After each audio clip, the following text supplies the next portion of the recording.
traveling, someplace that I got to go, somewhere far away from you, far from anyone that we both know. It's just time to start again. Let go and get my grip, back in touch with what's in front, what's in front of me. I got to, gotta clear my throat. I got to pull myself.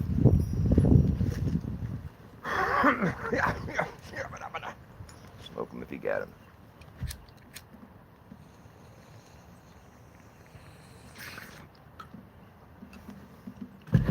Like I always say, if you smoke anything, you should smoke pot too. Because pot actually helps clear your lungs. It's an expectorant, believe it or not. Cigarette smokers that smoke pot, they don't get emphysema. Good little tip there. You shouldn't smoke anything, but if you decide to, certain things have different effects on you.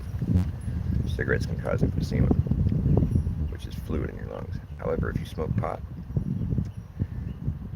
it clears your lungs out. It's an expectorant, and it works well.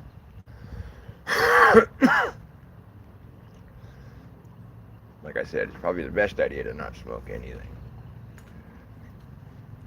But I do give medical advice here on the Dr. Bass Ackwards channel because I'm a doctor. Although I'm just a reverse psychologist, I'm not like a health expert, but reverse psychology is good to know for your mental health, which affects your physical health. And so it's all one big ball of wax, one big can of worms, one big tangled web of fucking deceit being thrown at us. That's why you need a reverse psychologist to flip all the scripts back to how they're supposed to be. They tell you you need some experimental fucking injection for your health. No, you don't, actually. That's my advice. You don't need that. And if you'd followed my advice during the reverse pandemic that we had, you would have been well off. See, a reverse pandemic, you don't take their advice. You do the opposite of what they suggest because it's a reverse pandemic. In a reverse pandemic, the only people that suffer greatly or die are the people that made it to the hospital for treatment. In a real pandemic, if there ever was one, it would be the other way around. Where, people are dying. The only people that live are the people that make it to the hospital. But in a reverse pandemic, it's the other way around. So you just have to know this shit. You have to be able to spot some reverse psychology being thrown at you. It usually, comes in the form of propaganda of sorts, or, it's usually going to be it's going to be, there's all these boxes you can check off. Is it politicized? Is it going to keep people bickering, fighting the anti or pro, and, whatever. I'll get back to my song. Traveling, someplace that I got to go, somewhere far away from you, far from anyone that we both know. It's just time to start again. Let go and get my grip, back in touch with what's in front, what's in front of me. I got to pull myself together. There's someone that I have to be. Helen back didn't seem that far.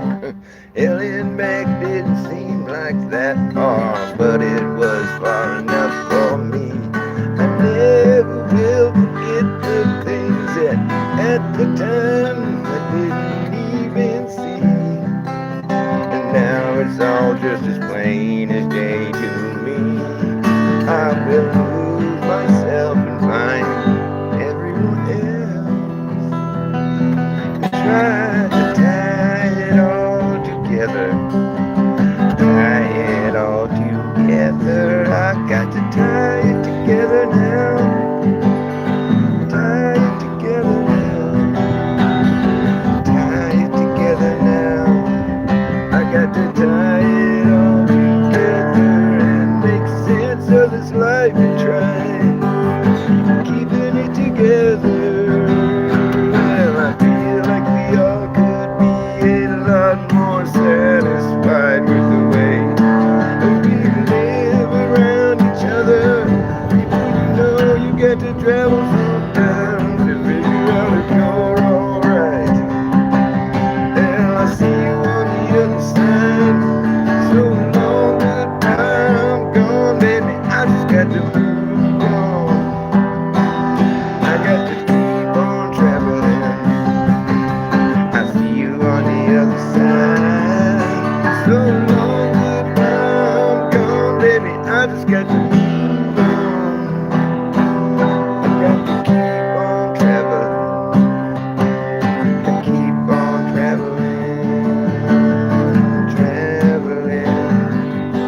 starting to get better. The song still needs some work though.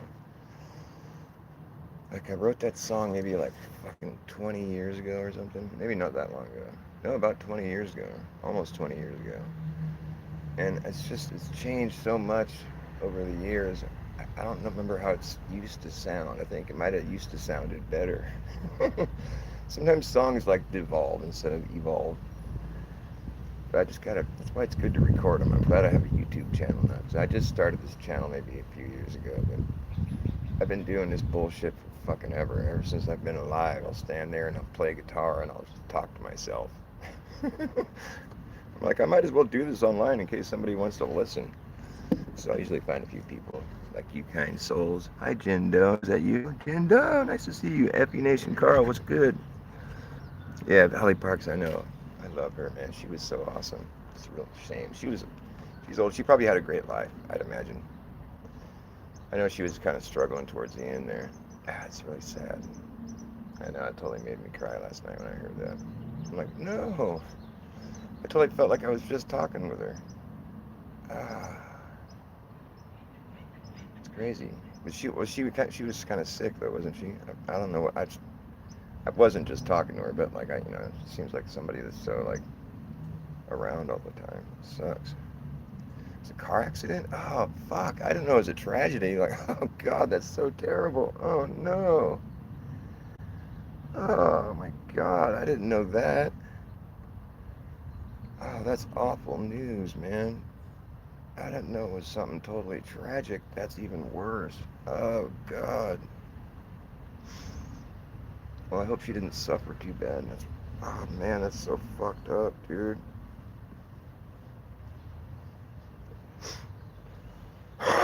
That's really sad, man. Wow. Anybody else die?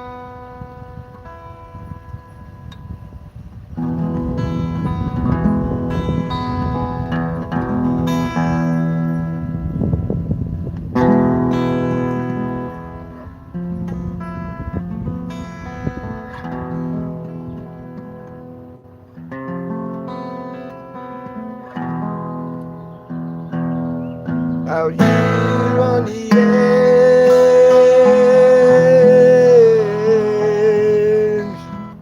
looking at the valley below, where the ocean once flowed. Out here on the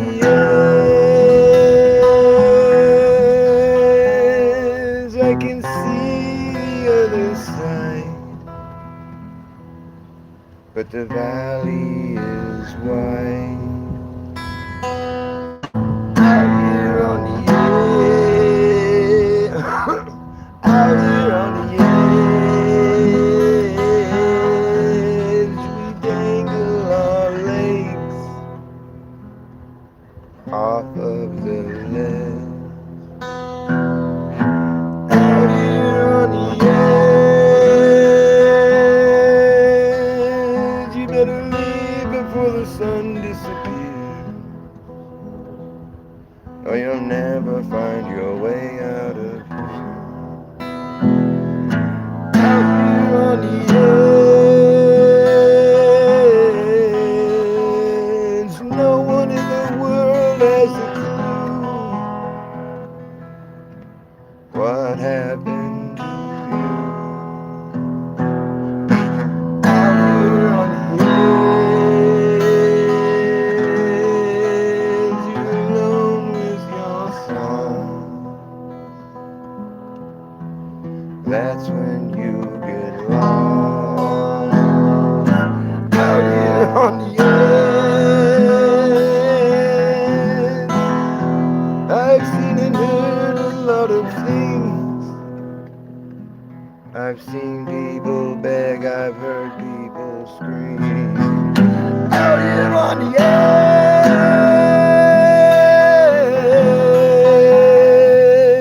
you could end it all with one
I gotta start over. Clear my throat. I didn't write this fucking song to sing it wrong.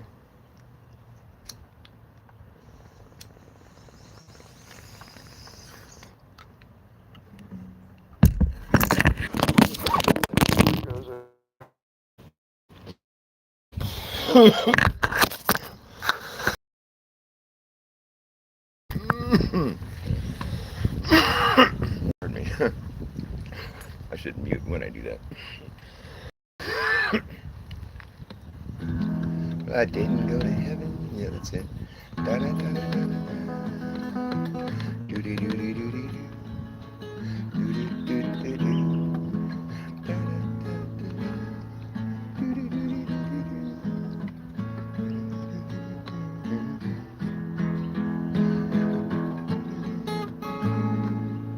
I didn't go to heaven.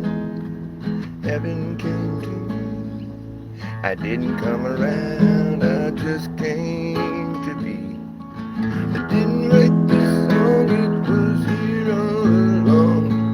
Waiting for your ears to hear.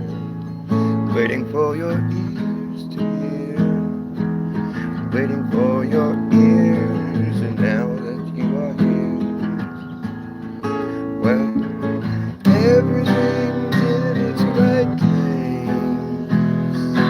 Everything's in its right place. There's no time to waste. There's no time to waste. It's a picture perfect paradise. Isn't it nice? Picture perfect paradise. Isn't it nice? Take my advice, don't think twice. Dive in, headstrong, don't wait too long. 'Cause everything's in its right place. Everything's in its right place. There's no time to waste.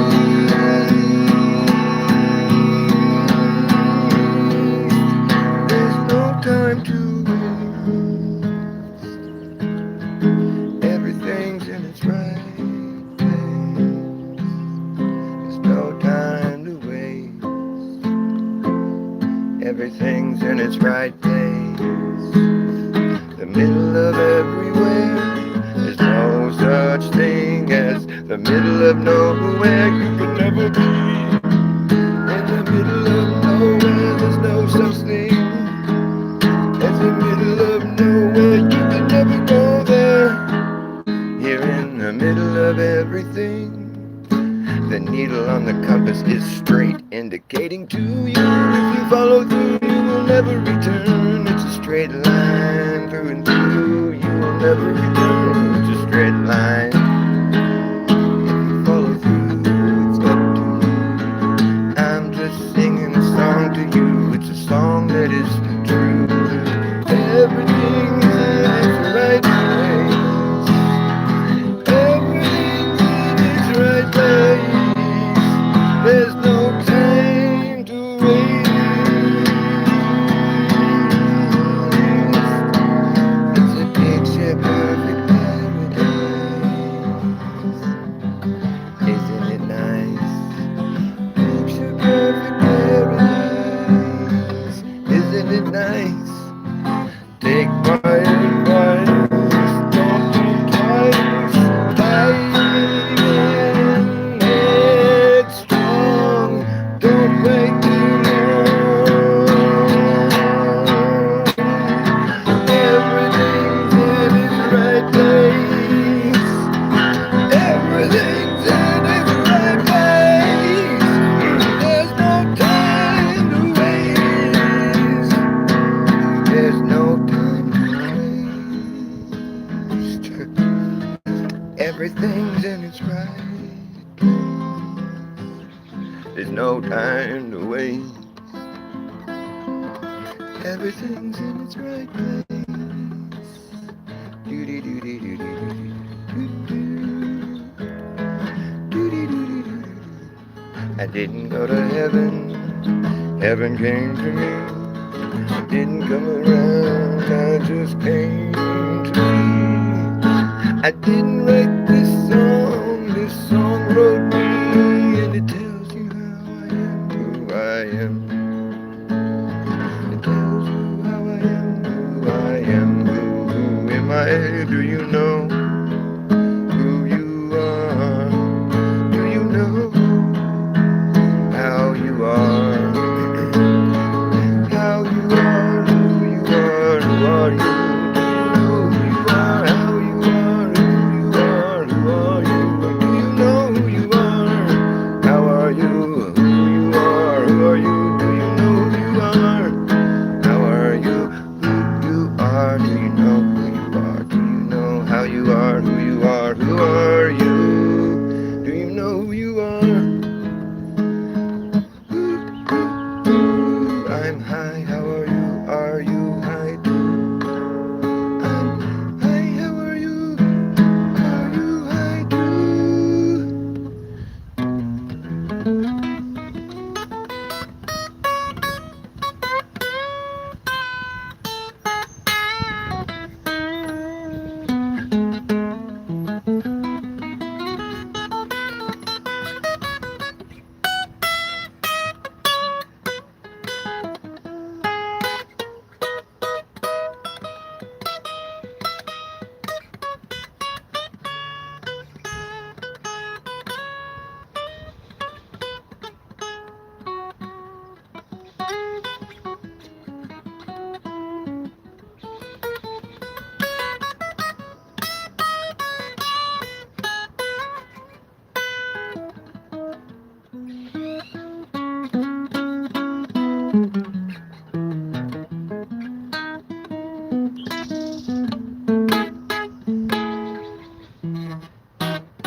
I love this chord right here. I just figured that out the other day. It's so cool. I don't even know what that is. That's like a major.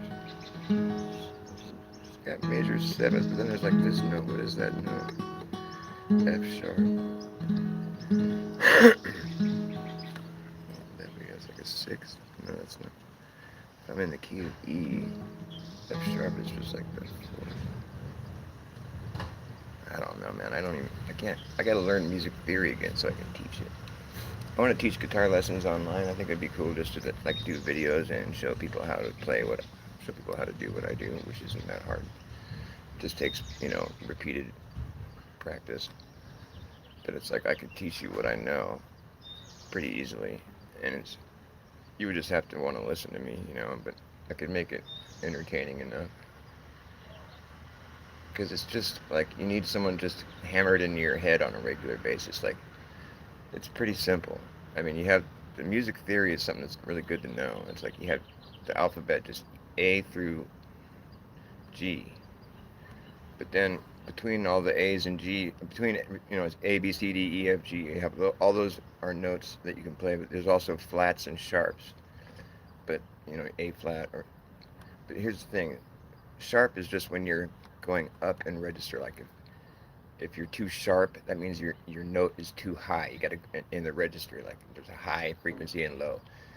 So sharp just means like you're getting higher, and flat means the opposite. You're going lower. So there's chords that can be a flat or a sharp. It's like this could be A flat or G sharp. There's also two chords that don't have two notes that don't have flats or sharps, and that's C and F. There's no F, or there's no, it's E. I got fucked up right there. So it's C and, basically an E sharp is F. There's no F sharp, there's no E sharp, it's just F. You skip it on F, and then you also skip it on, B. I said that wrong the first time, so it's E and B. I'm sorry. I'll have to do better at teaching it, but there's no B sharp, it's just C. There's C flat, which would be, no, there isn't a C flat either. That's just B. So there's no C flat or B sharp, and there's no E sharp or F flat. those are two things you'll never hear because those are not real notes, according to our theory. Like we just devised a way of like expressing musically within the octave. The one thing we know for sure, in this music theory, we started with the octave, and octaves repeat, but it's like between an octave, it's just like the same note. Once you get all the way back to the same frequency, just at a higher register or a lower register. Like this is a low E and it's a high E, so I have an octave range here. But like within an octave, that's just like that's like fact. It's not even really theory. It's like we have octaves, but within an octave, there's an infinite array of notes that you can hit. Infinite as in like between point A and point B, like there's infinity, because like if you just go halfway to point B, and now you go halfway to point B again, and then halfway to point B again, and then halfway to point B again. How many times can you cut something in half? Forever. Eventually, your scope falls off. You can't actually, the amount of space you'd be moving towards point B is just so fucking minuscule. Like it's just immeasurable within our tools and our means. But the point is, you would never get there. I mean, you would just be barely, it would take you forever to get there because it would just be moving at such small incremental. At first, it starts off like this boom, boom, but then, before like a few minutes goes by, you're just moving at such incremental, distances that it's like, it's insignificant. But the point being that between one octave and one octave, between the two octaves, there's an infinite array of notes that you can find, that you can play with. And some, Western music theory is what we're all familiar with here, like us English speaking, whatever, just not just English speaking. I mean, it's Western music theory, like you consider the East, like the Orient or the Asian, but then there's Western music theory, and there's, we have it mapped out pretty basic. It's pretty easy to get the hang of, in my opinion. I mean, it did take a while for it to kind of sink in, and I still don't know as much. I mean, there's always just more to learn, but what I'm saying is that, like, there's only so many chords, so many notes between, in this octave. The way we have it broken down is like a 12 steps, but with the sharps and flats. So what is it? It's A through G, so it's A, B, C, D, E, F, G, so that's 7, and then there's like another 7 flats or sharps or whatever, I think is what it is. So it's like 14 notes in the scale or whatever. I'm probably teaching some things that are off, but the core of what I'm getting at here is correct, though. I mean, and so when you just play the strings, this is an E string and this is an E string. It's within that octave, Then you have an A, D, G, B. So it's, every asshole goes bonkers. No, see, every asshole dickhead goes bonkers eventually. There we go. And so it's once you learn the names of the strings, it's really easy to find any note you want to find on the neck, because you just count up. It's just like, that's E, that's F, F sharp, or G flat or F sharp, one of the two. F sharp, G, G sharp, A, and then B flat, B, or A sharp, that would be going up. B, C, because there's no B sharp, there's just C. C sharp, D, D sharp, E, and there's no E sharp, it's just F. So there's only 2 spots where there's just no sharp. It's like, that's a B and a E, because E sharp is just F, and B sharp is just C, but you never say B sharp. You'll never hear anybody say E sharp or B sharp. If they're a musician, you'll never hear them say those 2 things, because they don't exist. It's just C and F. There's no E sharp or B sharp. Don't ever make a mistake and try to act like you know music and go, oh yeah, it's like an E sharp, because you'll get laughed out of town. They'll be like, this guy's not a musician, he said E sharp. You mean F? Dude, you don't even know what you're talking about, bro.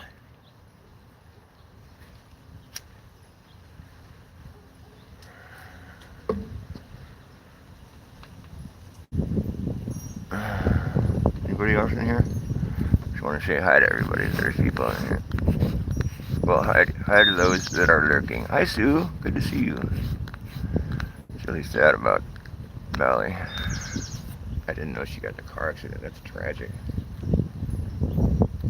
Wow.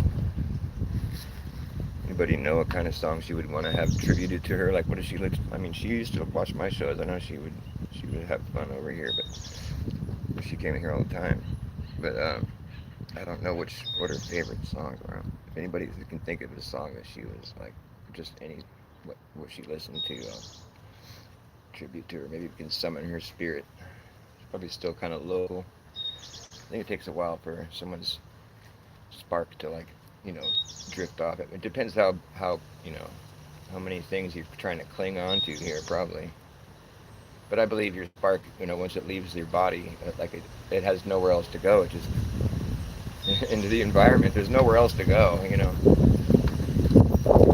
just depends on what that person's spirit was like. I mean, sometimes they become a star in the sky. I think that's what really happens. Because they're just smaller parts of the whole. The sun being the whole, not God,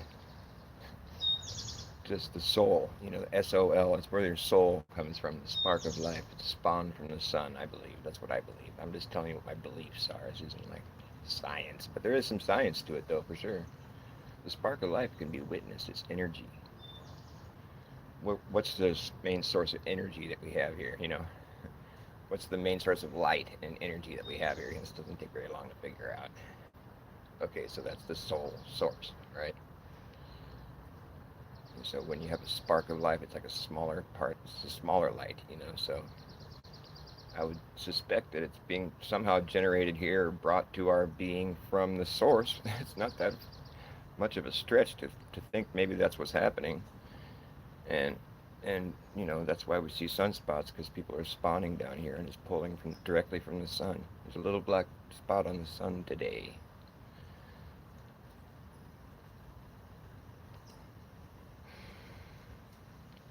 And then you shine bright enough, you go to heaven. But I think we recycle. I think that most of the time I think like souls energy, they get pulled back into the source. I mean, I think that's what happens with electricity anyways, or energy.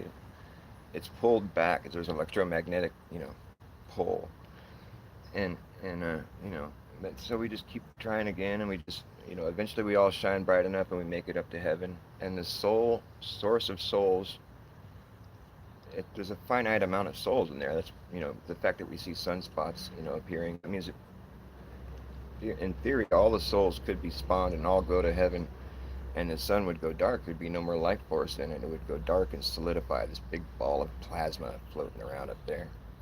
The dead sun, the Death Star. And when the new sun was born, it would shine on the old dead sun, and it would cause it to glow because it's just a big ball of plasma.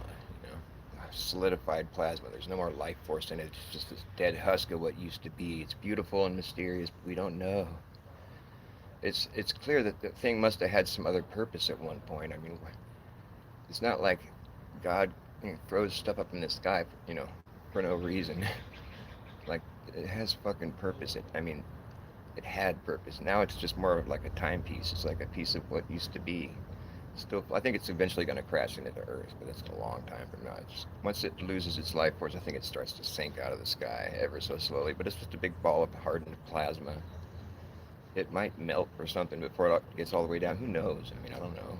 I'm just making shit up, but I like it. I like to do that because that's about the size of it, really. When it comes to talking about shit in the sky, we can make some pretty astute observations, and we have and modeled it quite well, to the point where we fooled ourselves into thinking that we know everything. What the sky is, everything up there, we have it all figured out. When in reality, all we're doing is just standing here on Earth looking up at it, and some of us have bigger telescopes, but nobody's going out there and actually gathering empirical scientific data. And they'll tell you that, oh, we run by the seat of our pants here. No one uses a scientific method. You can't. We're just looking at shit. I mean, you can do it to the best of your ability, but what you wind up with is always going to be pseudoscience, because you're making assumptions. They might be, well-educated ones, but all the same, it's an assumption. No one's ever measured no 93 million miles, not in my opinion, not in my weird closed off little bubble of a world. They say they shot radar 93 million miles, bounced it off the sun, and then received the signal back another 93 million miles from the sun. While we're all in this motion, we're moving and spinning and just flying through the fucking Milky Way and all. But those speeds are so great that they're so small because we're so small, so we don't feel it at all. Because it's so great, but so small, but so gigantic, but we're so little, and we're such a fast motion, but we're so teeny, and so we just don't feel it or notice it or see it. And we're moving through the galaxy at like fucking, half a million miles per hour. But it's like it's all relative, and you just don't feel it because it's so gradual, but it's really fast. It's all relative, and these science geeks, they're going to take us in a pretty dark place. They never want to really, reconcile the fact that none of this would be here without a creator. They just can't fucking just come out and say that. And so it's just going to be this long-winded beating around the bush, and it's just never really going to get you anywhere good, special, spiritual, which is half of what we are, if not more. I believe that's, the spiritual part of it is what we are. The physical part is like the part that we're experiencing or whatever. So yeah, it's pretty damn important, in my humble spiritual opinion, of course. Any Valley tunes? Freezing X Bus MC says, "Yo, please stop smoking, mate. Save your own life. It's not too late. Make this your sign to change your life around." Okay, thanks for the advice. I'm glad that you care. It's nice to have people that care. Um, no recommendations for what to play for Valley? Oh shit, I can't scroll down. Yeah, Valley used to come here a lot. I'm gonna miss her. That's a real shame, man. I didn't know it ended like that. I thought she just went because it was her time. Well, obviously it was her time, I guess, but still, that's tragic, man. What a horrible, horrible way to go. Let's not dwell on it. Let's just send her good blessings and love, and at least she's not suffering right now. It could be worse. Sometimes, people survive these kind of things, and it's just fucking the trial just gets worse and more hard. I'm not saying that you should ever give up or just move to Canada and commit suicide legally. Just because it's legal and it has the stamp of the system doesn't mean it's spiritually acceptable at all. I mean, it's, whatever. I'm not going to judge. It's not my position to do that. But, yeah, really, it's to suggest that that's something somebody should do.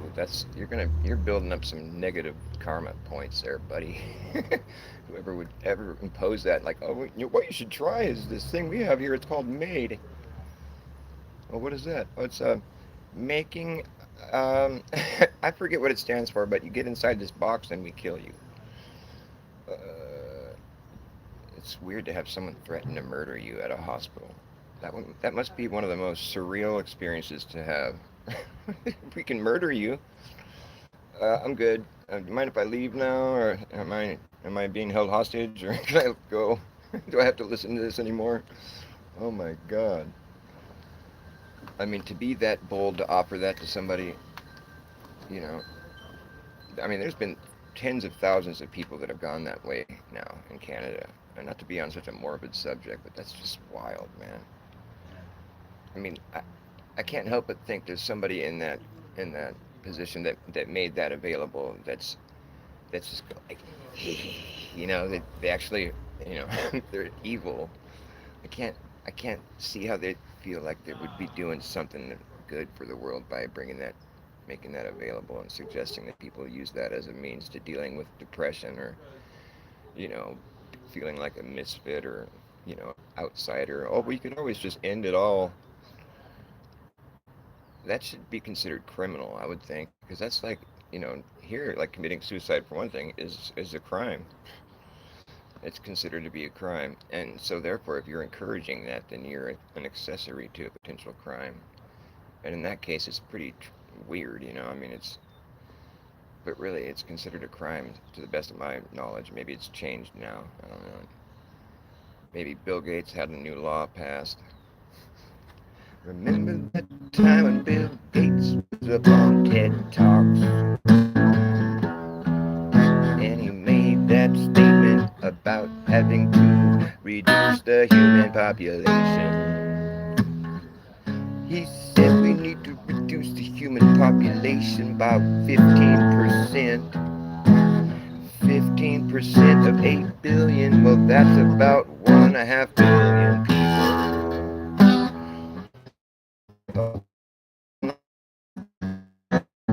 to reduce. But you know what? He said this could easily be done if we do a good job with vaccines. Immediately, I thought to myself, this man's insane. What the hell is going on in this man's brain? So I had to look into it to figure out exactly what he meant by that. And I learned that it turns out this guy, Bill Gates, he thinks people have less kids when they're vaccinated. He thinks it's because they know they're going to be healthy and survive and won't die. So when people know that their kids aren't going to die, they tend to have less of them. I'm not really sure how he does that. Kind of thought maybe it has something more to do with that his vaccines have been known to sterilize people. But anyways, that's what he thinks.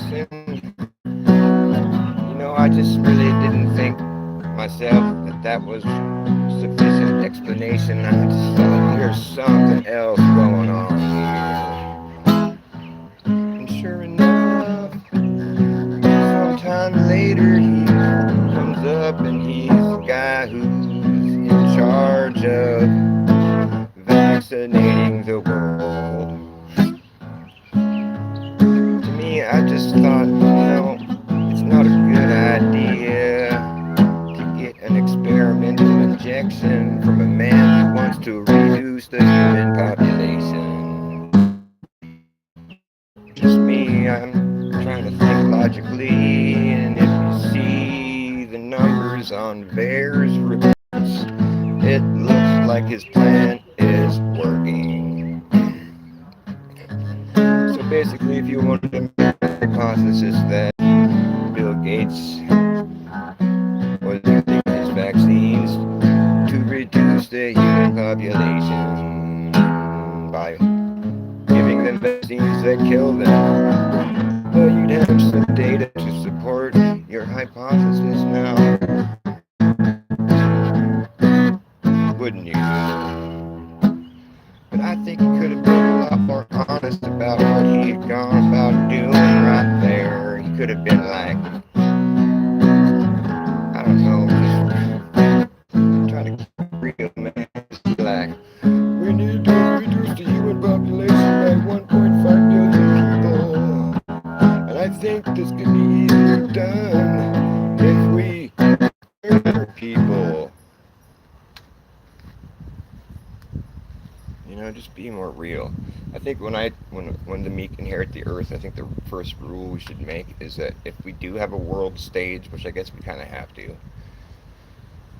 anyone that goes on the world stage and tells the population at large, the whole thing, we need to reduce the population, they're automatically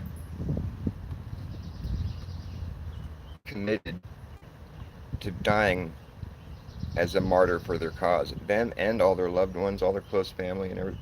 So they thereby force the rest of their lives by making that claim. And so we'll reduce by that amount, however many people are in their near family, and then we'll reassess the situation and make sure nobody else has any more bright ideas. We'll give that person who makes that claim one chance to get back on the world stage immediately, unless they want to die as a martyr for the cause, and they can take everything they said back, and then it's all good. You can go back to being fruitful and multiplying. Because that's a really morbid subject to approach the world with, and then to couple that statement with doing a good job with using vaccines, it's really suspect. It's really sus. It's really sustainable. It's real so sus. That's what I think we should call sustainable development. Just call it sus development because it's so sus. So sus. So sus. So sus. So suspect. It took 15 minutes for the town to burn down. 15 minutes to clear. Let's see. Took 15 minutes for the town to burn down. 15 minutes to try to get out.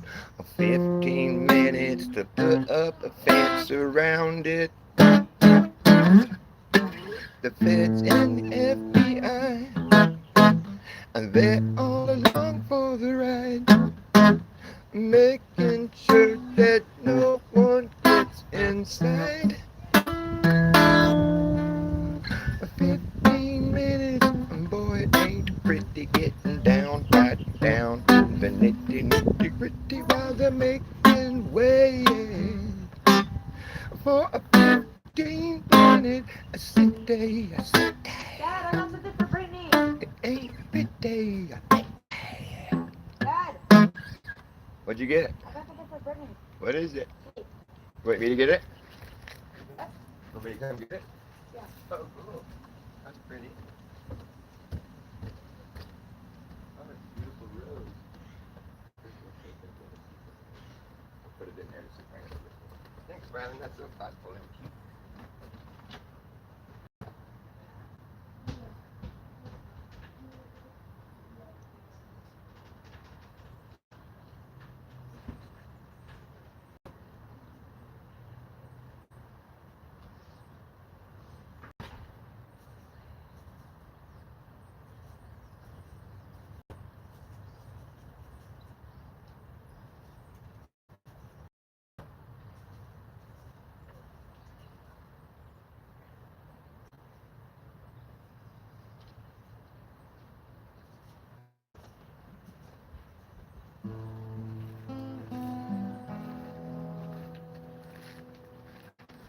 The water was turned up that day.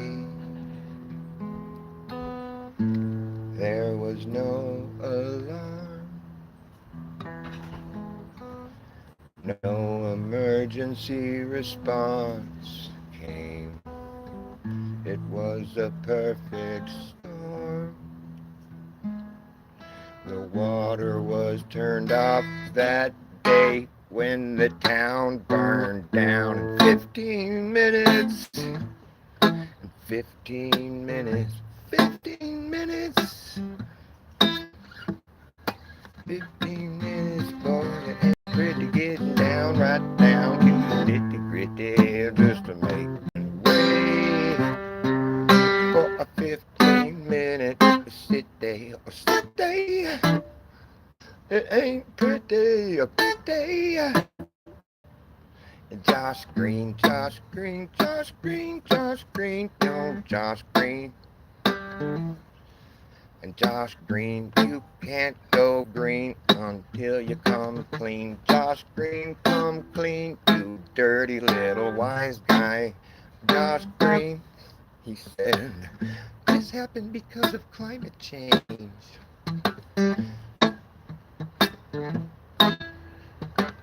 This happened here because of climate change.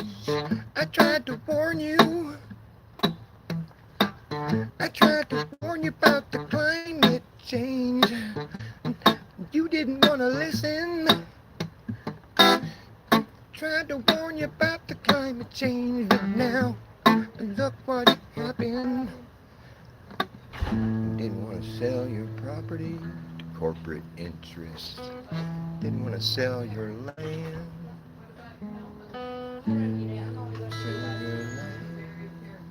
Look what happened to you. They come burn you down, take you down, steal your stuff. Nice try, wise guy. Josh Green, come clean.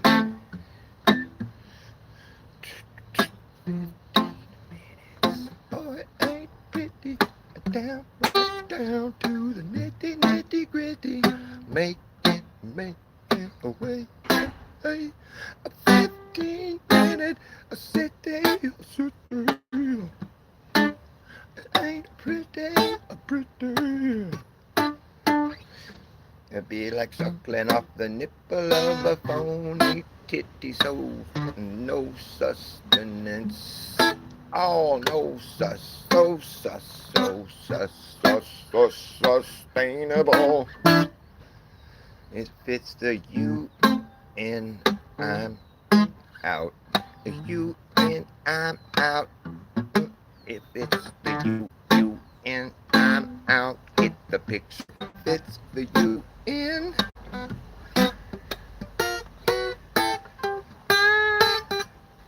think that's what they do. They're just going to go burn the place down if people won't sell their property. They're just like, well, we want to make a smart city here.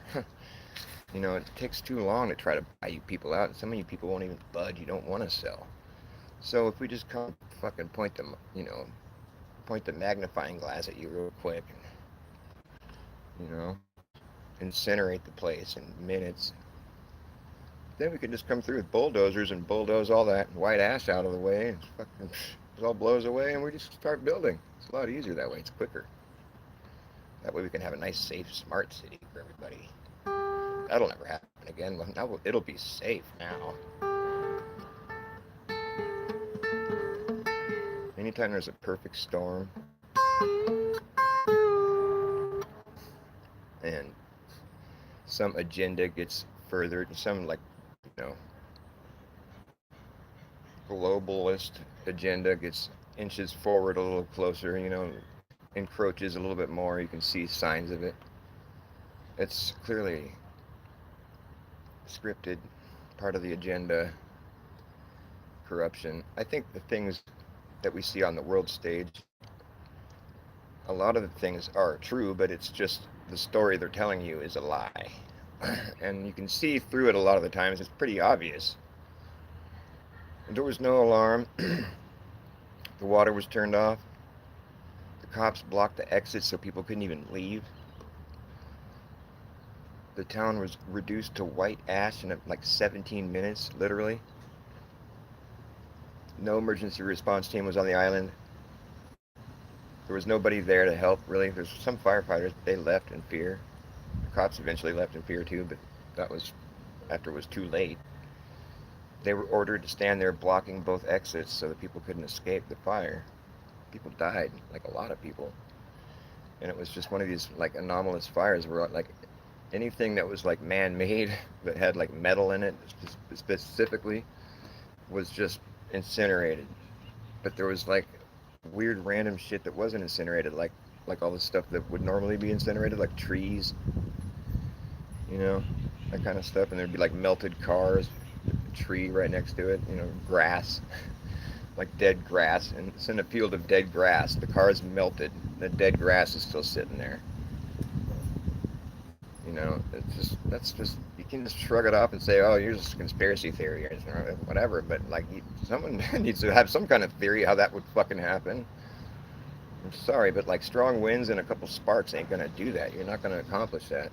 You can't repeat that, is what I'm saying, with the same elements that they claim led to have that happen. You can't go repeat that. You can't, well, you need a perfect storm. A perfect storm, like, think about that. How would you get a perfect storm? Like, what are the chances of that? And then just having it burn down a specific part of the island where there's like, you know, people aren't on board with the fucking corporate takeover of the world, basically, and they've like, you know, their family has been on this land as far back as the land's been there. So they're not trying to sell it, is my point, and they're not going to sell to corporate interests. So it's like, what do you do in that case where you have your heart set on making this whole place a smart island?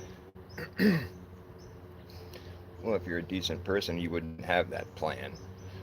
So clearly these people aren't decent because they're trying to plan people's future for them without their input. And so that's not a decent thing to do.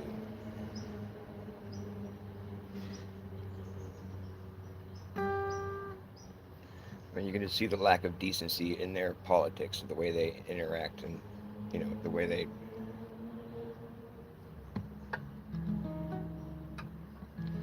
they interface with everybody all up in your face. They just come with some dumb story that doesn't add up. And a lot of times they just implicate themselves without even realizing it because they're just speaking too soon on a subject where it's like the dude said it was like the result of climate change before they even investigated it. It was like within 24 hours he was already spewing his fucking political fucking, you know, trigger word and whatever buzzwords. It's like you couldn't know that, dude. Climate change. That's such a fucking, you know, what a like broad like. No, fires start because of things. You know, I mean, maybe it was a bad fire because the environment had been affected by the climate or something. But I don't think that's a good enough story. You need to get a little more specific. Like, the fire started because, not because of the climate. You know, I mean, it's just ridiculous to try to make some fucking pitch that kind of like shit. You know, right after people. It was just tragic shit that happened. Oh, this happened because of climate change. We've been warning you about this for a long time, and people just didn't want to listen. Expecting people to apologize. Josh Green. He was a dirty little wise guy, that's for sure. He was a dirty little wise guy.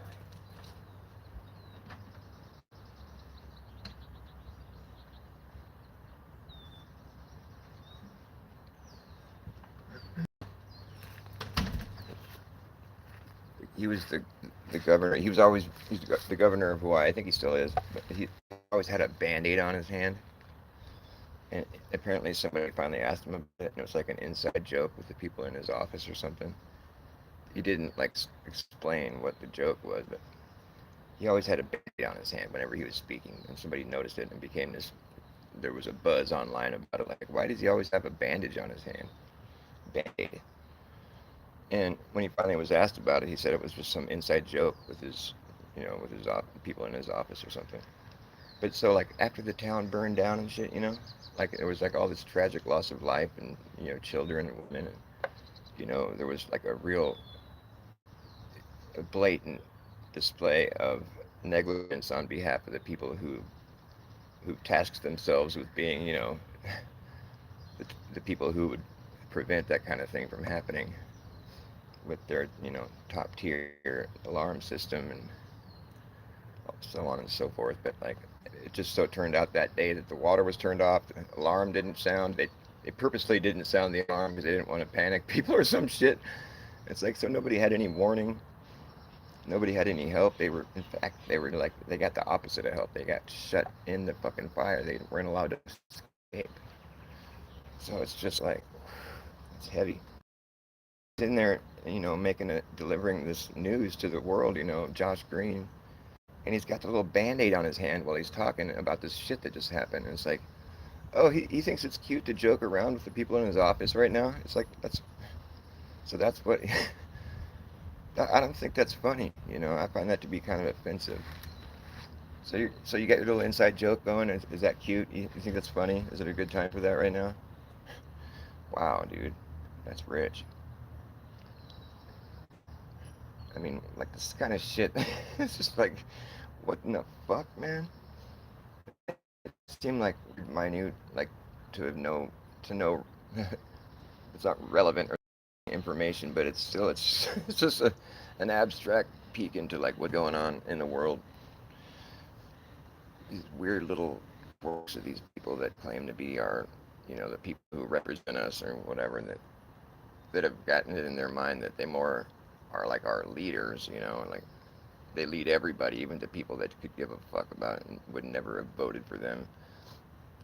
I mean, I don't vote because I don't need a leader. I've never really needed one. I've never thought it was ever a good idea, and it doesn't ever really work out that well. It's like everybody's always like remorseful about having voted for whoever gets in office. Nobody's ever like, oh, I'm so glad I voted for this, because the policies are working away from humanity. They're not working towards humanity. You would notice that if that was happening, but you don't notice that because it's not happening. And so when you have policies that you're affected by that are working in the opposite direction of humanity, bass backwards completely, then doesn't matter what you vote for in that sense. I mean, you're never going to be satisfied because the trajectory doesn't change. It's in that direction, the opposite way of humanity's over here. It's going that way, and it's been going that way for a while. So, you know, nobody's ever going to be happy and satisfied with who they vote for because the trajectory cannot change within this two-party paradigm that we've been clowned with. Because you know, the far left and the far right, it's not a straight line. No, the far left goes that way and the far right goes that way. It's curving. And you see, they secretly meet up behind your back where you're not busy looking. And fucking, that's where they do all their deals, you know. Nothing never doesn't matter who we have in office. The same corruption takes on, keeps going. They like sort of like springboard off each other's, you know, quirky like policies and oh look what he did. Now well, I'm gonna do this and boing back and forth, but they still work in the same direction somehow. You know, it's like they say it's two wings of the same bird. It's more like we have two one-winged birds just flapping in circles, not getting anywhere, creating this big fucking smokescreen shitstorm to distract everybody with what the real government's busy paving the road to hell with bad intentions. The opposite direction of humanity. That's all you need to know. Next time you hear about a policy, does it have humanity embedded in it? Probably not. Because that's not what they're worried about anymore. They're more worried about creating a world where robots can exist and govern us and like mingle in our lives and, you know, meddle, be symbiotic with AI. What a nightmare. I'm not willing it into existence. I'm pushing back against it.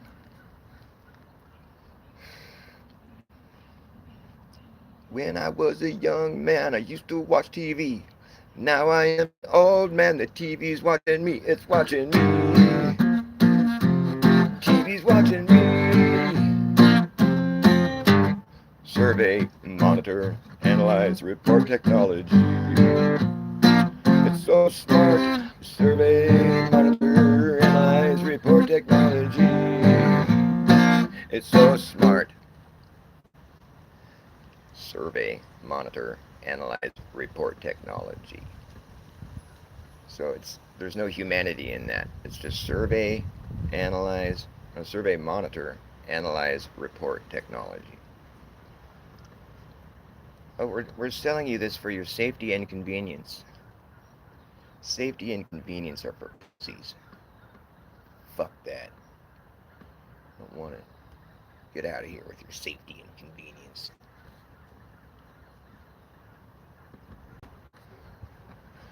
I know what AI is. AI is just an eye up in the sky.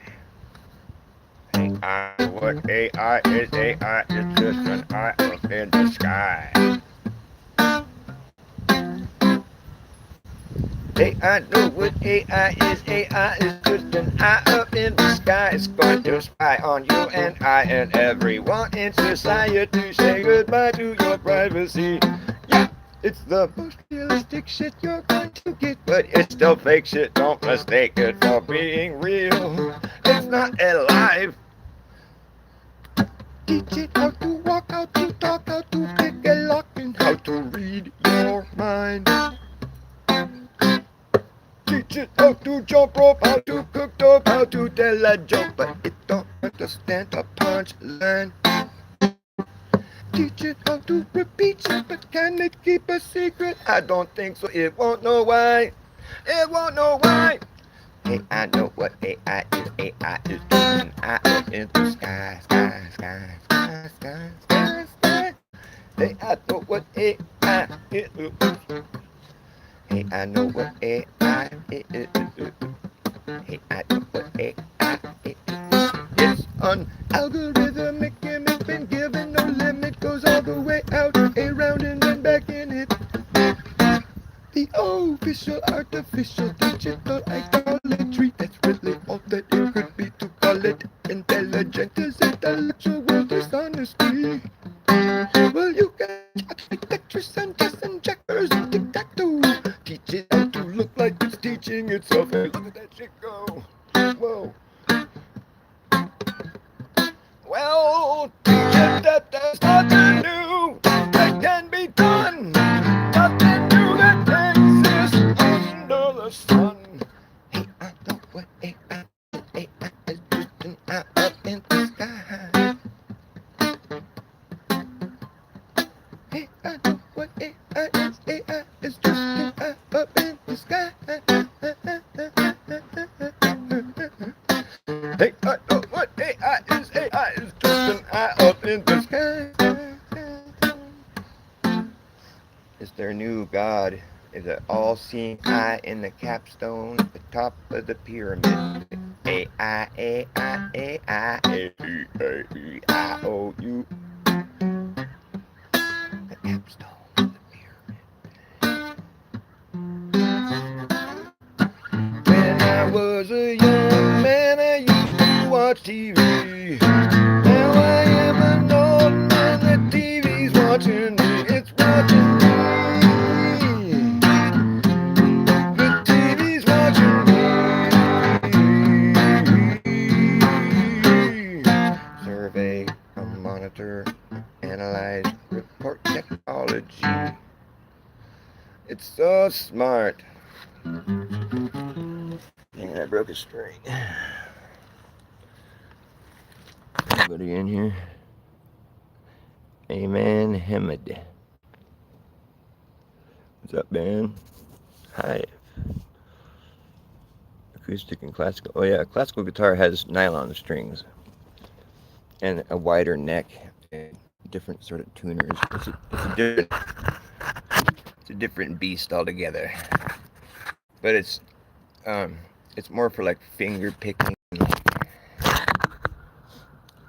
less for like playing, like jamming on, like where you're playing chords and like strumming. This isn't classical. This is just an acoustic, whatever, guitar. Looks like everybody left. I'm gonna play one more song just to entertain myself.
Changes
out of tune.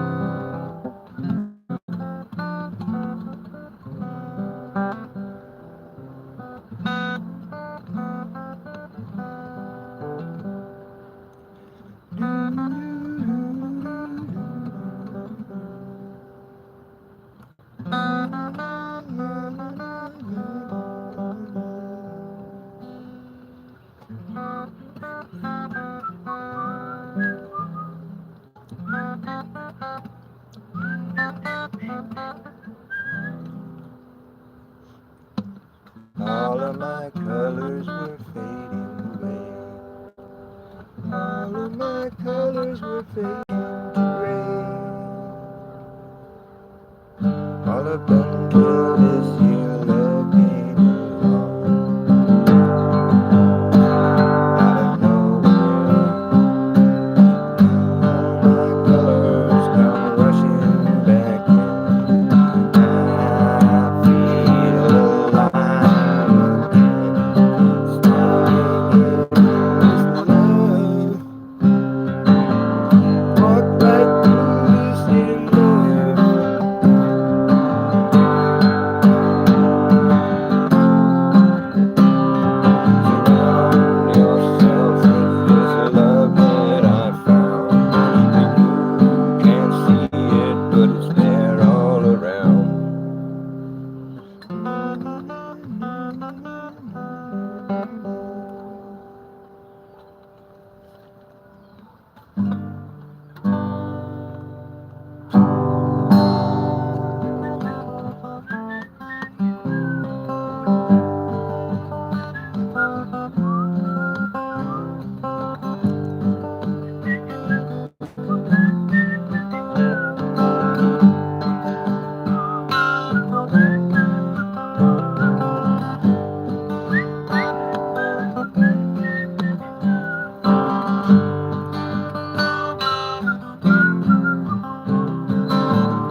Well, I wish I was out on Rocky Top, out in the Tennessee. Well, I wish I was. I wish I was out on Rocky Top, out in the Tennessee. Ain't no smoky smog on Rocky Top, ain't no telephone bill.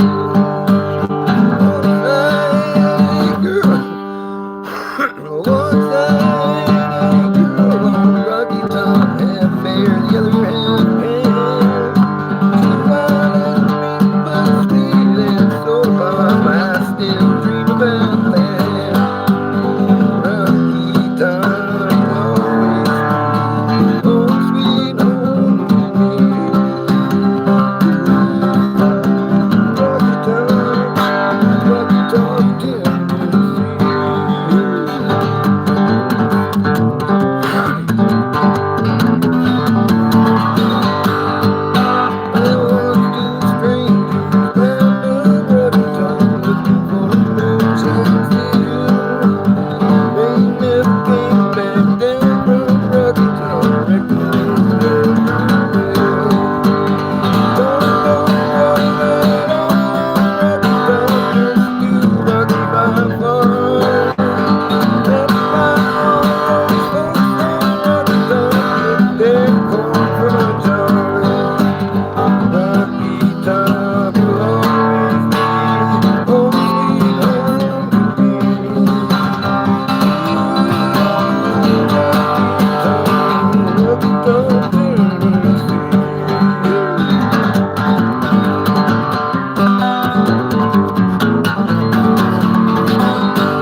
Oh well, fuck it. It's like that skateboarder who's always trying to land a trick, you know? Never really quite pulls it off.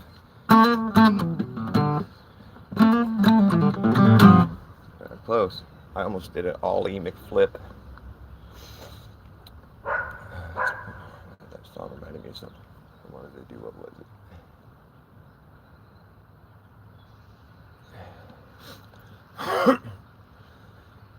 Virginia Hill. Oh, yeah, that's right. Whenever I sing songs that have the word Virginia in it, I always want to play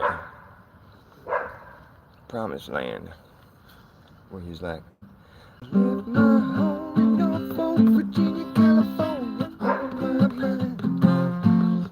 It's faster than that, though.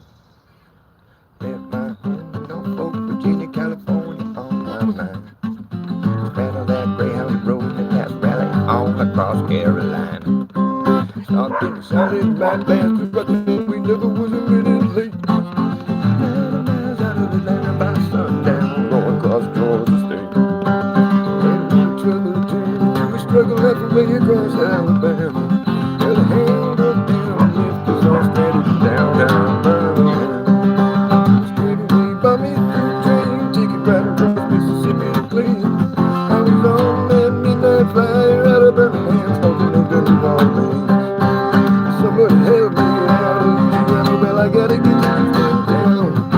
But you know that the cares about me, they won't let the poor boy down. As soon as she bought me a silk suit, put luggage in my hand. Well I walked up out over Albuquerque on a jet to the promised land.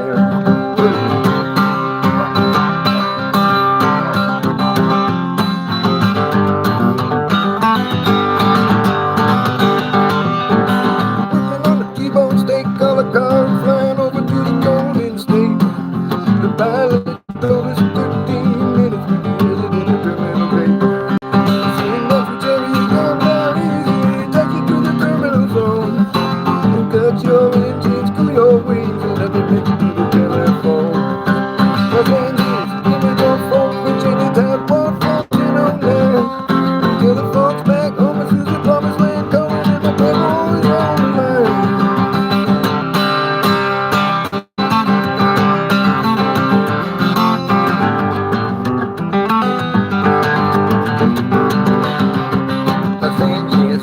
Norfolk, Virginia, Tidewater, 1409. And tell the folks back home this is the promised land, calling in the poor boys on the line.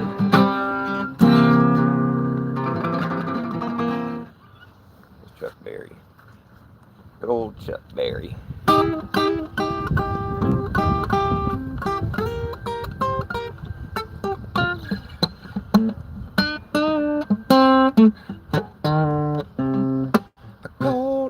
Shackle, a ball and chain.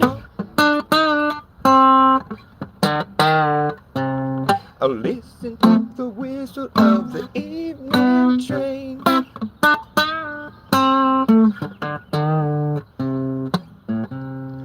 Well, you know, people, it's like I said, you better get back to the Tennessee Chat.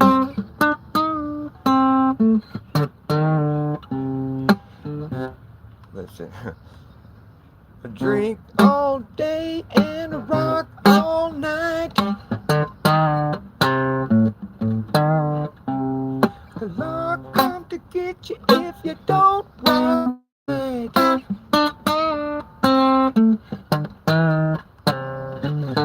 I got a letter this morning, people in all in red. You better get back to Tennessee Jet.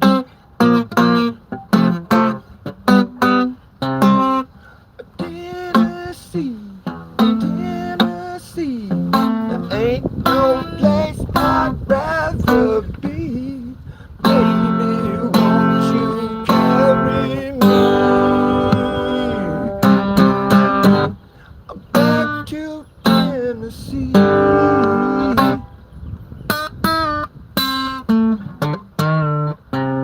I dropped 4 flights and cracked my spine.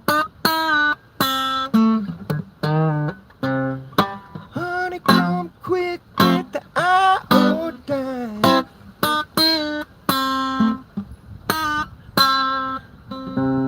You catch a few wings, baby, under the bed, and then you get back to Tennessee Jet.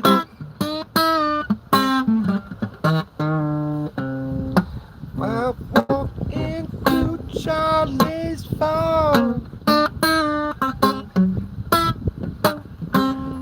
He blacked my eye and he kicked my dog.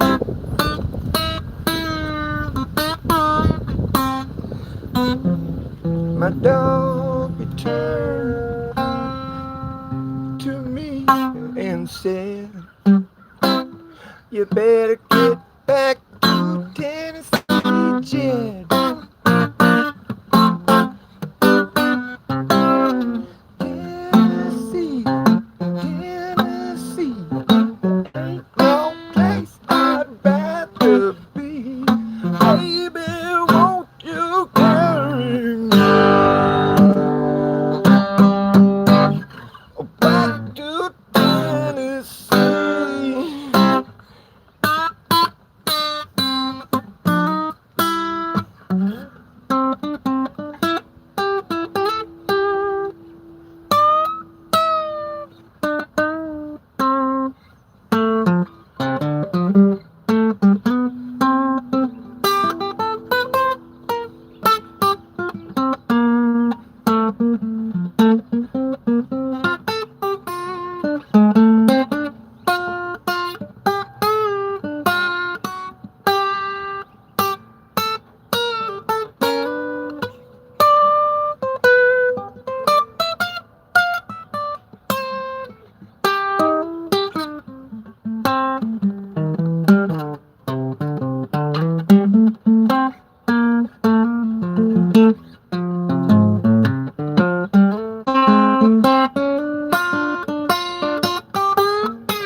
Tennessee, Tennessee, there ain't no place I'd rather be.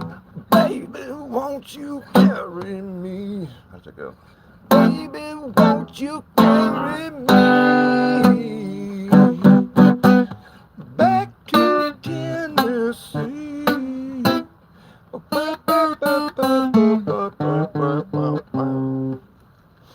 Sorry, that's one of those songs whenever I start it, I have to play the whole fucking thing. It's so irritating. I'm like, why did I start this? Oh, I gotta finish the whole song now. Takes forever. I think I even left out a verse. What was it? Drink all day, rock all night. Oh yeah, rich man, step on my poor head. So when you get back, you better butter my bread. I like that line, that's pretty good. Now that's some Yankee shit right there. Some Yankee Doodle shit. Yankee Doodle dandy. I'll take Yankee Doodle dandy over any kind of yodeling. Yodeling, that's where I draw the line, unless you're doing it with a sense of humor. Because yodeling is so cheesy. Yodeling, yeah. So mad. Gonna yodel me a song about being mad. Smashing my life, smashing my face. Wish somebody would tell me I'm fine. Yeah, Blackie-owned. Blackie-owned. You're gonna add an R to everything. Yeah. It'd be cool, like I said, you know, it's like if somebody was, if that's how they talked, you know, just all the time, then they could sing like that and it wouldn't bother them. But because they don't talk like that, and then they try to sing like that's how they sound, it's just so fake. I'm gonna put on this ear filter on my voice. I sound like I'm mad. I'm so mad. Yeah. So cheesy, dude. It's like it's not real. It's just fake. I'm so mad. Yodeling. Yodel alert. Incoming yodel. Yodel alert. Duck and cover. I should write a song where I yodel. Vote 1 if you want me to yodel. What's up, Jim Anus and TFX 99999? That's right. Number 1, bro. That's what's up. What else wants me to say hi to them? Frenzy. Bro, because now you can sing in English. That's right, bro. You got it. You got a homie.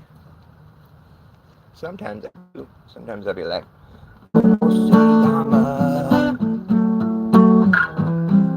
jingle to my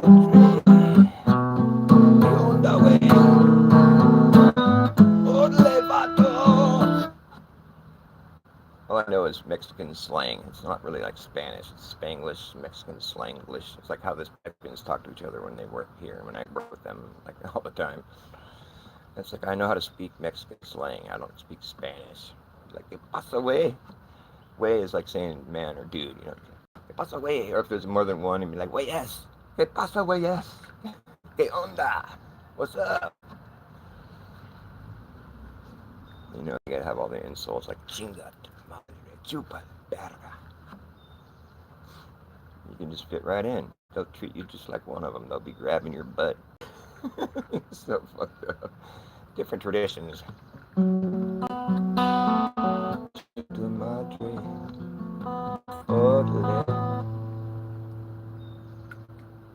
Alright, this show's getting kind of long in the tooth. Sorry to be so offensive. I mean, if you don't speak Spanish, you don't really know what I'm saying now, do you?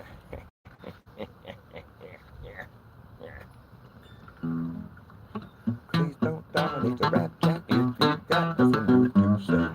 If you please go right up the track, this train got to run today. I spent a little time on the mountain, spent a little time on the hill. I saw things getting out of hand, and I guess they always will. I don't know what I was told. In the heat of the sun, a man died of cold. Keep on running, don't stand and wait with the sun getting dark and the hour so late. Ooh, one way or another, one way or another, one way or another. There's the darkness got to give, it's got to give. You can't overlook the light of any other highway to ride. It's got no signs or dividing lines and very few rules to guide. I spent a little time on the mountain, spent a little time on the hill. Some say better run away, others say better stand still. I don't know what I was told. Horse don't pull, you get to carry the load. I don't know whose back's that strong, maybe find out before too long.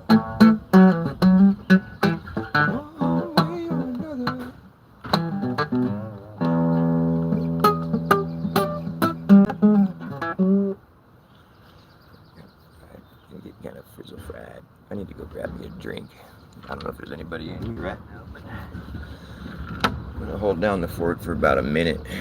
Probably not much longer than a minute, maybe even shorter than that. It's a lovely view I can present you with. Hang tight, I'll come back and I'll play some rock and shit. I'm gonna rock this place.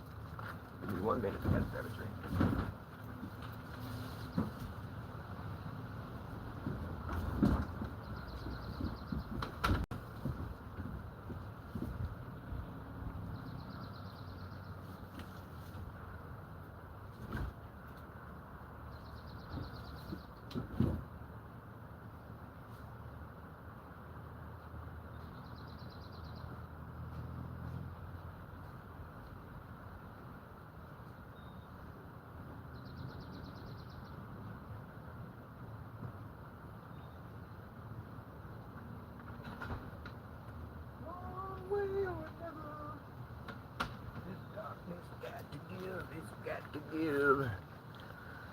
Drinking me some carbonated water. Looks like everybody left. Well, you guys couldn't even wait a minute. It wasn't even a minute. So impatient. Nobody else is on right now. I mean, what are you gonna watch? Fucking Candace Owens. Get out of here. Candace Owens is a shill. Give me a break.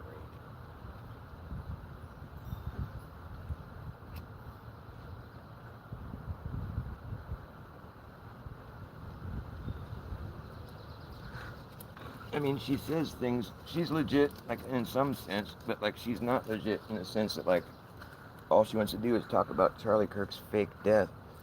And I don't even think that was real, dude.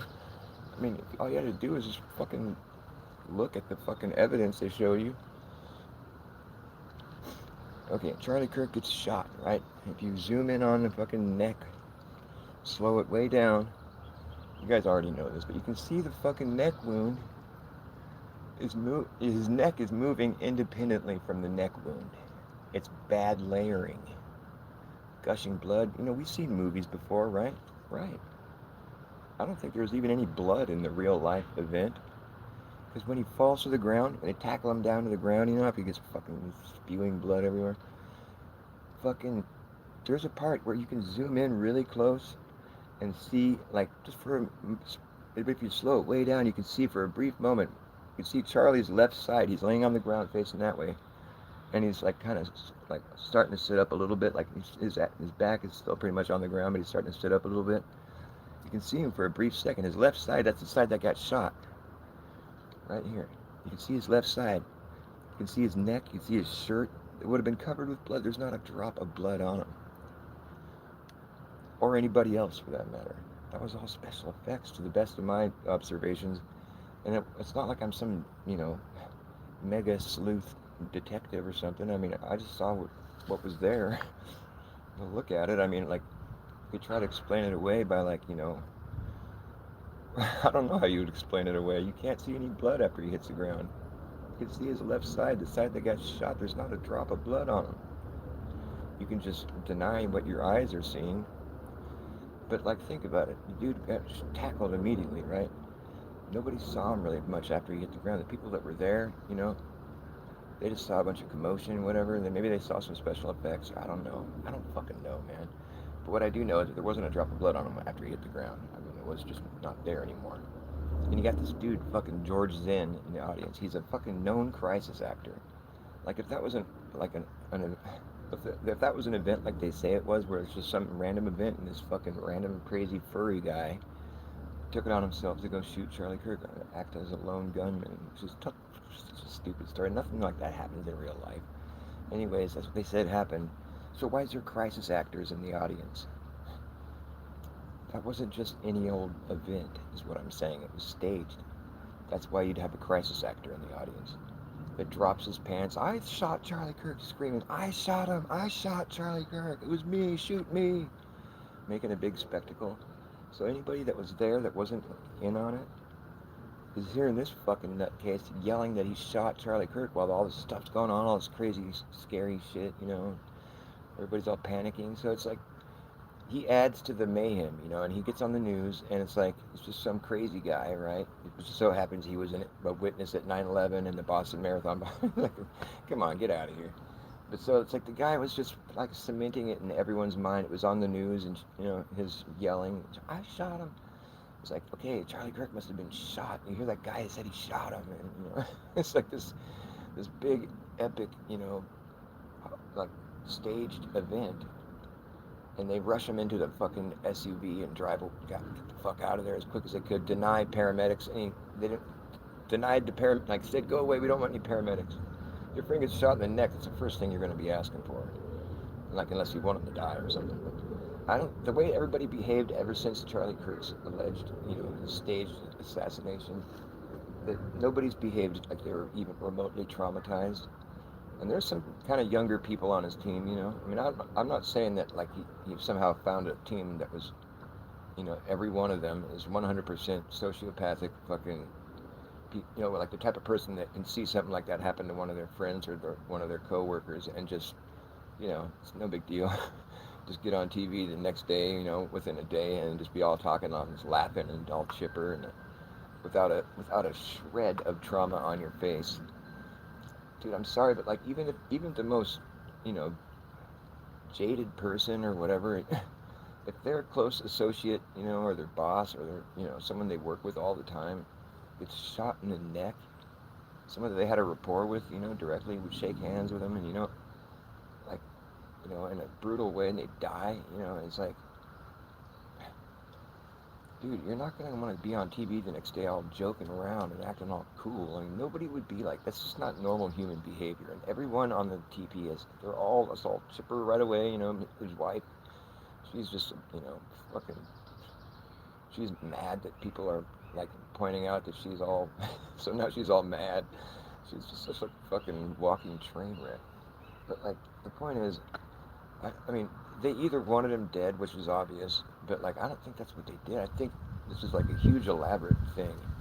I think it's like sending a message to the you know, the fractured right, the conservative movement that's fracturing due to Trump's, you know, devotion to Israel, you know, policies and whatever.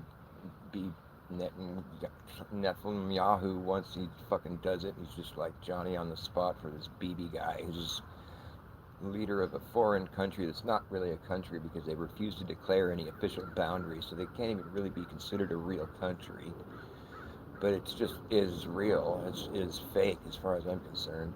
But so we're just gonna go and like, write policy here in America to restrict free speech based on, whatever it is about Israeli fucking drama that's always this ongoing saga of drama, never-ending saga of drama. And like, go fight a new war in the Middle East. I don't even think he's fighting a war. I think it's just all theater. It's fucking just bullshit, dude. But there's no wonder why there's people fracturing on the right, because there's real people on the right that are genuine people that are, that are just like they can't keep up the fucking.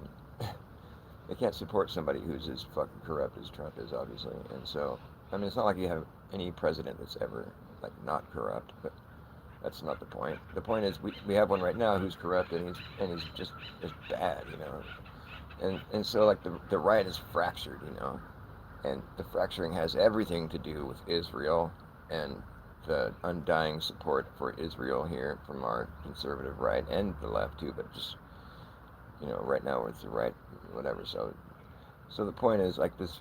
The right is fractured, and it's over this Israel business, and there's people that are speaking out against it. And Charlie was just starting to go there, and he was, that's the thing. That's what the show that we've been presenting. I think Charlie was just a fraud all the way down the line. I think he was just like, it was just like a stooge. It was placed up in his position. I don't know. It doesn't seem organic to me. And I think even his little debates where he'd have some fucking jackass in a dress get up there and be like, oh, what about trans rights? Just ask these dumb questions. Why can't we have it in schools? Stuff that's totally easy to debate, and anybody could debate as to why that wouldn't be a good idea to have, sexual perversion being introduced in an elementary school. I mean, anybody could make an argument against that. It's not, it doesn't make you incredibly bright or anything, it's just stupid. Basically, anybody could argue that.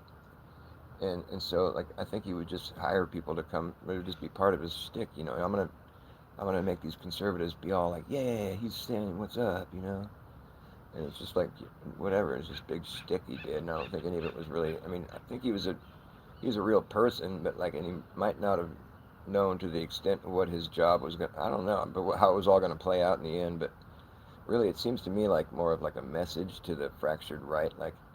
Check it out. If you're going to go down this road here of like starting to speak out against Israel, feel like your days are numbered, buddy, And like, listen here, Charlie, you're going to pretend that you got shot in the neck so we can send that message to people, because you were just starting to go down that road of letting Tucker Carlson on, because he's so raw and real. He's not with Israel. He's so raw against Israel. He's just being so anti-Semitic, and so like we're going to have to pretend to kill you, but we're going to blame it on a furry so we can still keep the left-right fractured thing going, but we're also going to make it kind of obvious as to what's going on here for the conspiracy theorists, right? Where people are going to be like, there's something fishy about this furry story. It's a fishy furry story.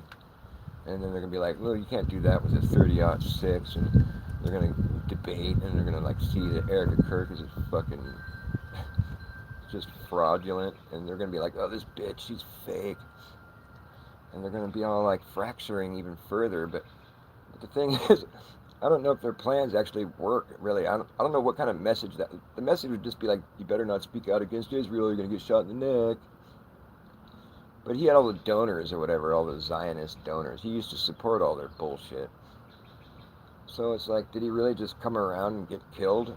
I don't know. I mean, his assassination didn't look real to me. I mean, like I said, there's no blood on him after he hit the ground. How can you explain that? I mean, you can't. After seeing all that blood leaking out of him, I mean, his whole left side would be red, but it's not. When you see him after he landed on the ground, you can see there's not a drop of blood on him, or anyone else for that matter. And that's just not that would not be what happened if you fell to the ground, gushing out of your neck like that. Everybody would be covered in blood. It would be a fucking mess. But instead, that's not what you see at all. At all. You don't see any blood, actually. And so I recommend watching it closely on slow if you still thought that that was like legit. And that's why I'm just tripping, because like Candace has been going on this fucking, 7 months or something later. She's still ranting about it every show she does, and it's like, dude, you still. Can we at least talk about the fact that there's no blood on him after he hit the ground? Can we go back to the ground zero and like reanalyze the whole thing like objectively, you know, like as from a position of like we never like someone who doesn't care about Charlie necessarily, but I don't want anyone to get shot in the neck. But I'm just saying like someone who's not gonna feel offended by the possibility that maybe he faked it, because like if you're his friend and whatever, like I tend to think that Candace is fake. I think she knows he's alive. I don't know. She puts on a pretty good poker face though, but not really. She never acted traumatized. Nobody acted traumatized. Nobody that knew him acted remotely even put out or sad about it at all. Tucker was laughing like a little giggly schoolgirl at his fucking memorial. His memorial. So I just don't think those people put on a very good act. It's all just a staged fucking distraction. It was a pretty good one though, because it was like there were so many different little possible like rabbit holes and tangents. Oh, maybe this guy shot him. He had pulled on a little lever in his shirt, and then he was walking away. You could see the little gun in his pocket. Or maybe this guy used his phone. It's a phone gun. You can see him do it. Look, right when the gunshot goes off. And this guy's doing a hand sign and an arm sign and a hat sign. And this guy, you can see that open the trunk and then closes the trunk right after the shot goes off. Probably shot into the trunk. That's what the gunshot noise was. There's detectives on a case. It's kind of cool watching, a lot of genuine people try to figure it out. But I think what's interesting is that not that many people went down the road of like the whole thing was fake. Not that many popular truthers. There's the Jesse on Fire. I think he's still pushing. I don't know if I never watched his shows, but I heard that he was pushing the whole thing was fake, and he's pretty popular. I should go watch what content he has. I wonder if he pointed out that there was no. He must have seen that too, because there was a couple people I saw showing that there was no blood. It was that flat earther guy that I saw that video on. What's his name?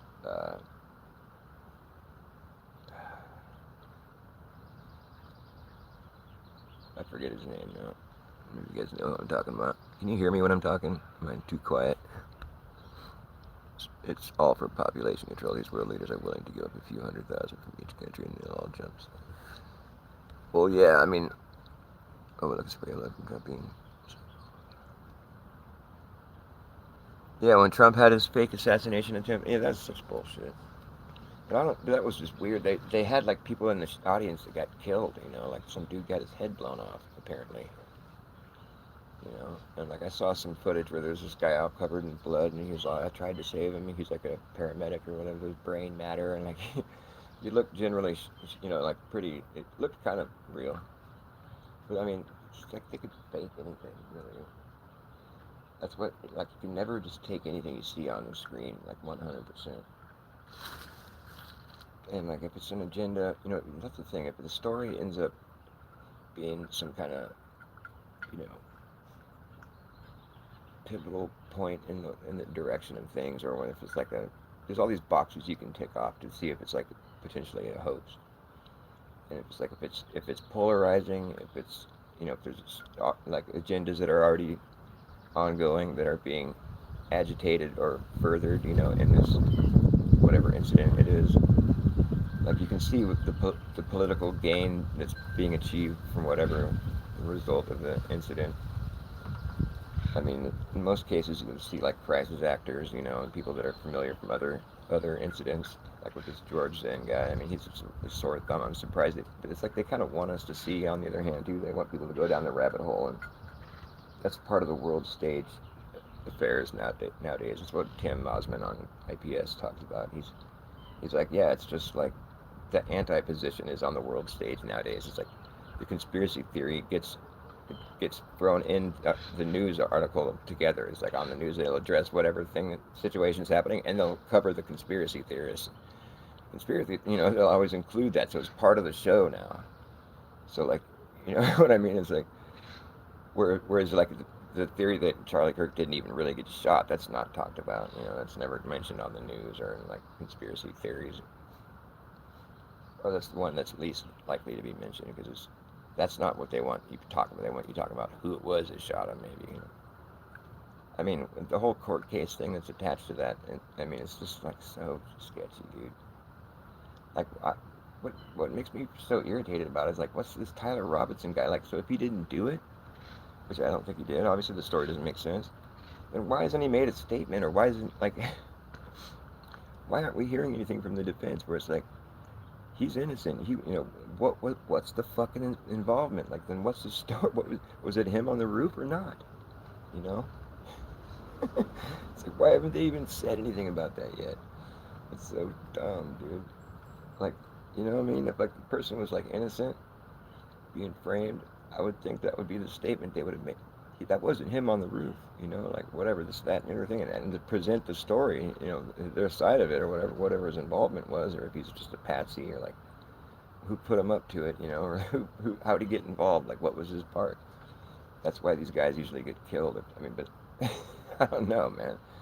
It just seems like there's too many eyes on it right now. Like, I mean, they would have had to have known. Like, what I'm always tripping on is like, so they had to have known that people are gonna respond this way. You know, I mean, they're ready for it. You got to think around more than one corner. Like anything they're presenting on the world stage is there to manipulate you in one way or the other.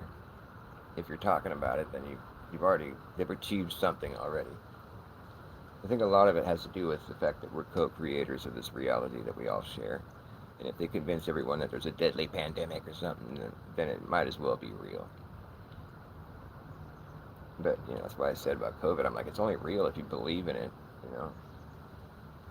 But since I don't, it's fake.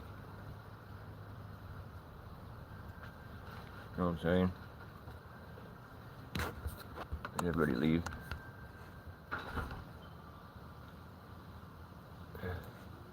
Hey, what's up, SUCC? Nice to see ya. I'm trying to say hi to people if there's anybody I missed. Not Chessmaster. I don't wash my butt. What? I don't wash my butt. That's a weird thing to say. Are you alright there, buddy? Knocking on Heaven's Door. I know how to play that song. I don't wash my butt. What are you talking about there, Jude? Are you okay? Who goes into people's chats and talks like that? I don't wash my butt. What a strange way to act.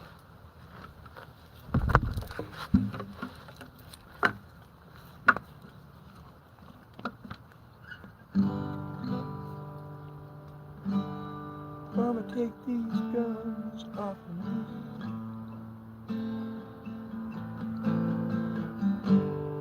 I can't shoot them anymore.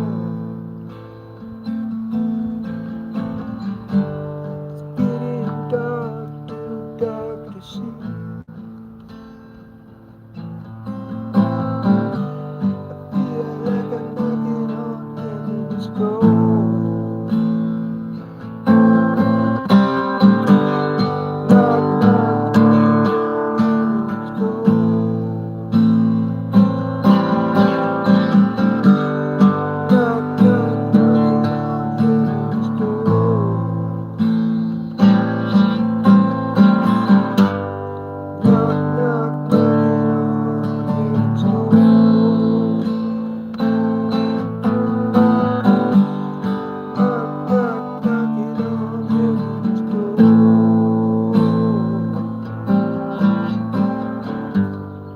Mom, take these badges off of me.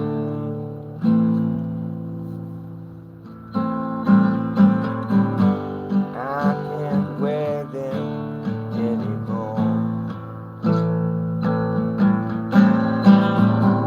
That long dark cloud is coming down.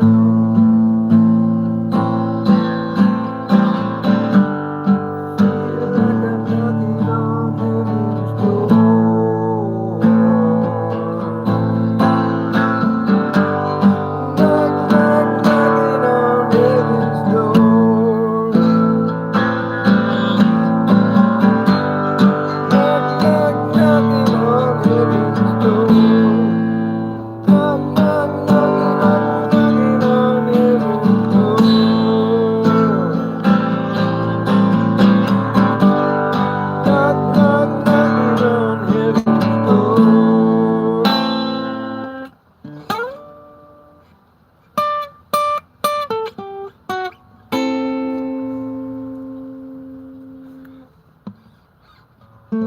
not that many words for that song.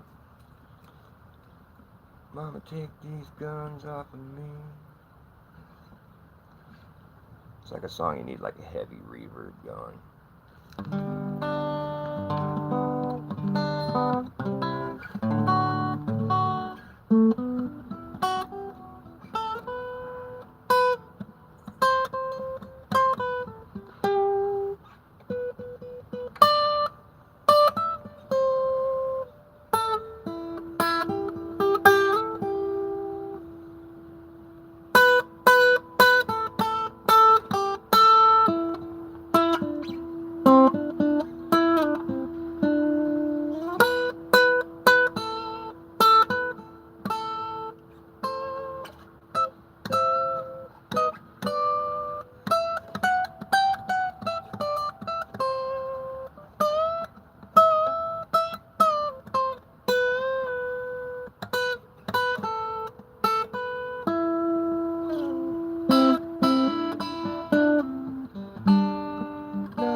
Down into the big drink where all water does sink down to its own level. Down into the big drink where all water does sink down to its own level. Way below the notion of my musical emotion that can sit there in the air above your ocean of despair, where collective cynicism,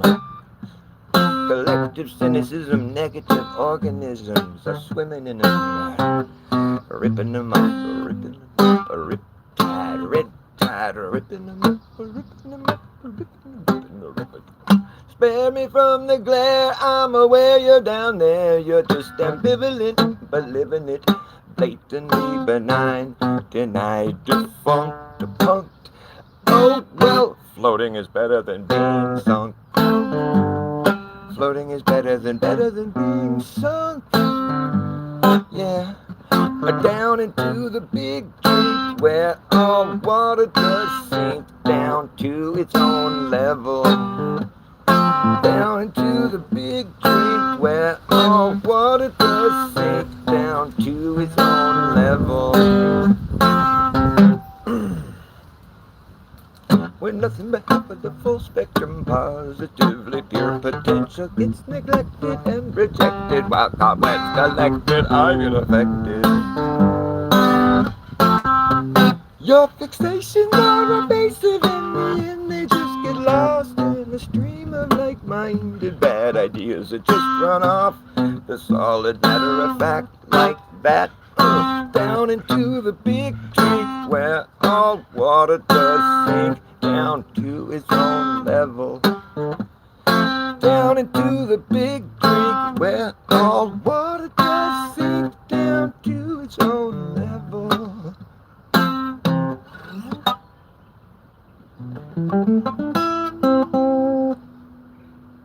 Rags to riches to riches to rags. Rags to riches to riches to rags. Rags to riches to riches to rags. The quickest to brag, it's a pat on his back. The quickest to pat the back to get rich quick. He gets the benefit. No shit, that's what you get. I shit you not. That's what you got. It's a cheap shot. Rags to riches are gonna be. The rags or the riches, which one is more wicked? Is it the rag or is it the rich? Which one is more wicked? Which one is more wicked? There's a big wig where the wicked sit in the cockpit of the ship. The ship they steer, the shit they get away with is despicable. Also, just indefensible. Down into the big drink where all water does sink down to its own level. Down into the big drink where all water does sink down to its own level. To its own level. To its own level. To its own level. Flat. Do its own level. Like that, the flat. Like that, it's just flat. It's just flat. Its own level, flat. It just is flat. Like that, down to to its own level. Down into the big drink. Don't drink the big drink. Don't drink the big drink. Don't drink the big drink. Don't eat the brown acid. Don't drink the big drink. Don't eat the brown acid. Oh, fuck, I just ate the brown acid. Oh, bad wig. Bad wig. So don't do the thing that you just did. Oh, I've never seen somebody eat so much bad acid. Oh, you're just in for a real ride there, buddy.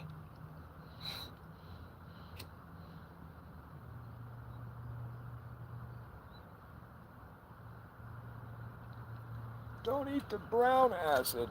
I don't think I ever saw any brown acid. There was acid that had stamps on it, you know, and sometimes with different colors, but never had any brown. I've had acid that had little rainbow dragons stamped on them. I've had acid that had little Grateful Dead steal your face skulls on them. I've had acid that had Marvin the Martian stamped on it. I've had acid that had The Simpsons, I think it was Bart, and Smurfs. I've had ecstasy also that had Smurfs on them. And dolphins, the blue dolphins and the Smurfs. The Smurfs were good. Press E tab.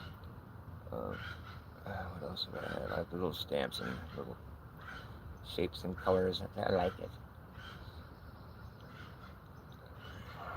I knew this guy who would make pages, like, because when you buy a sheet of acid, it's part of a page that comes out of a Bible. They call it the Bible. It's like 100 sheets. A sheet is like, 1,000 hits, and so it's 10. A sheet is 100 hits. A page is 1,000, and so when you have a whole page of acid, if it's all perforated, sometimes they put a stamp on the whole page, and those are the cool ones. I knew this guy that used to make these fucking pages, and they were awesome. I bought some for my friend on his birthday. Like, they have like the whole Telemar Hookah fucking smoking caterpillar, but it's like the whole page. So when you buy a sheet, it's just part of that picture, And when you have it hit, you don't even know what it is that it was a part of. But you can't tell because it's so small. But I bought him some good ones. There was one that was like the Aoxo Moxo album cover, the Grateful Dead album cover.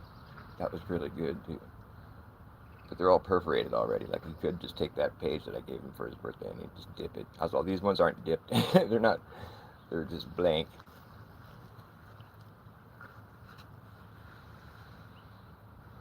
Anybody have anything to say in here? No, don't look like it. I don't know if anybody's even here anymore. Maybe I'll end the show unless there's somebody in there that wants me to continue.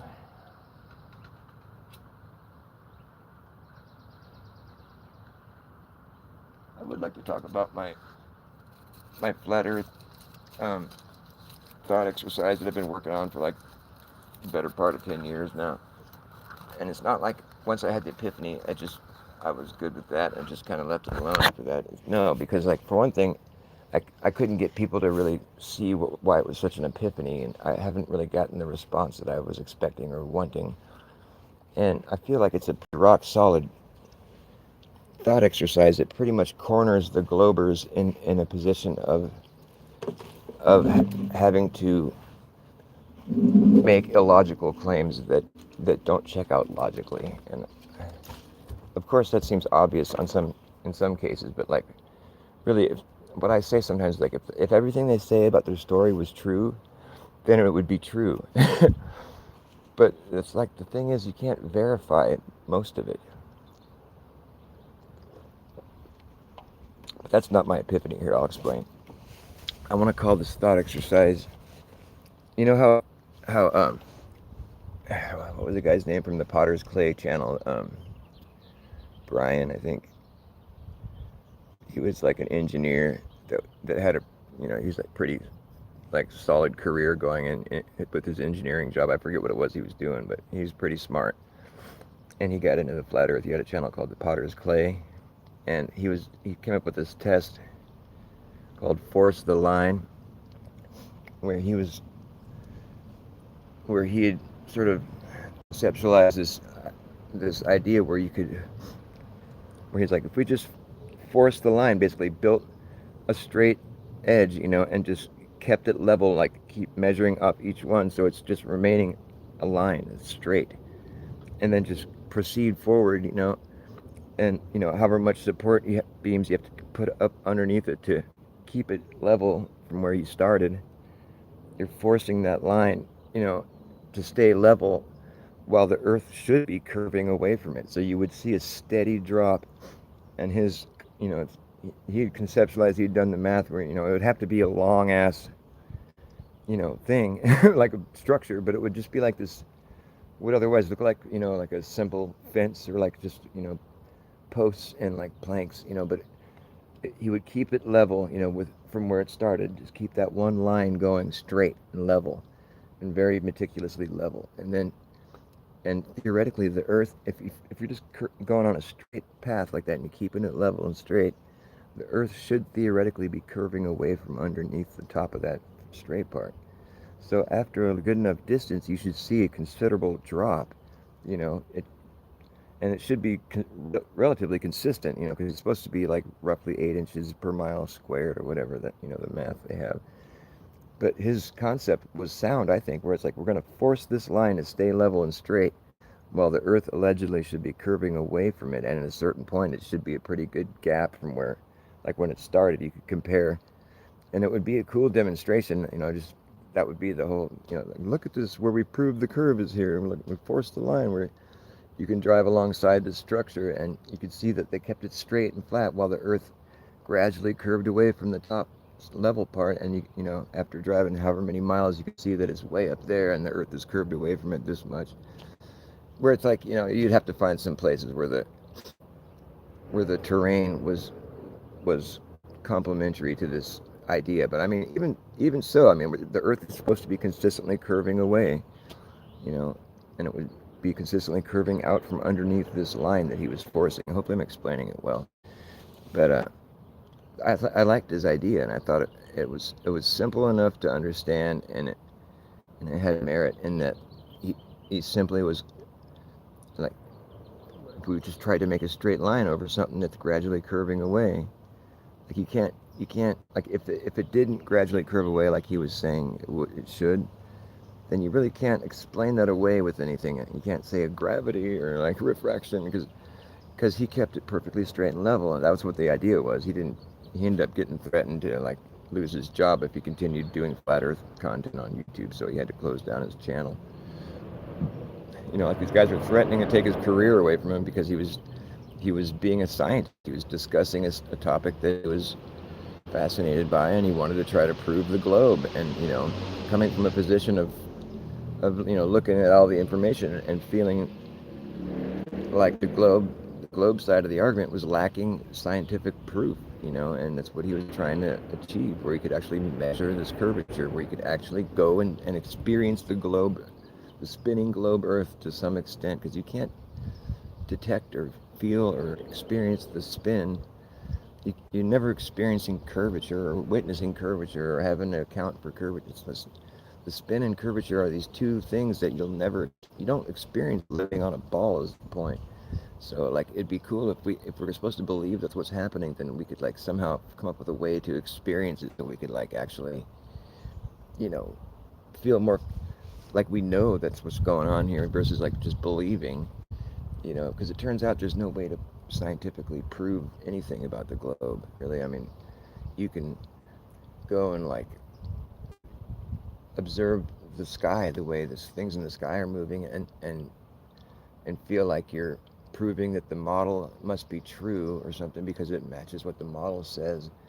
But like, that's not scientific proof. That's just an assertion, because you haven't empirically measured the distances, and you don't know exactly what we're looking at up there. I think they're souls, it's energy. I don't think those are like worlds that we could go fly and land a spaceship on. That's not what it looks like to me. And the fact that they've tried to fake having done so really kind of puts a damper on their whole, like, it just dampens their argument altogether, that it's just like a soggy, it's like it's just like smells like a wet dog, I wouldn't want to have to defend it I wouldn't want to have to defend their side of the argument at this point, because it's been like that for a while. I'm just saying, like, It's only gotten worse. I mean, there's some arguments that Jaron makes after coming back from Antarctica.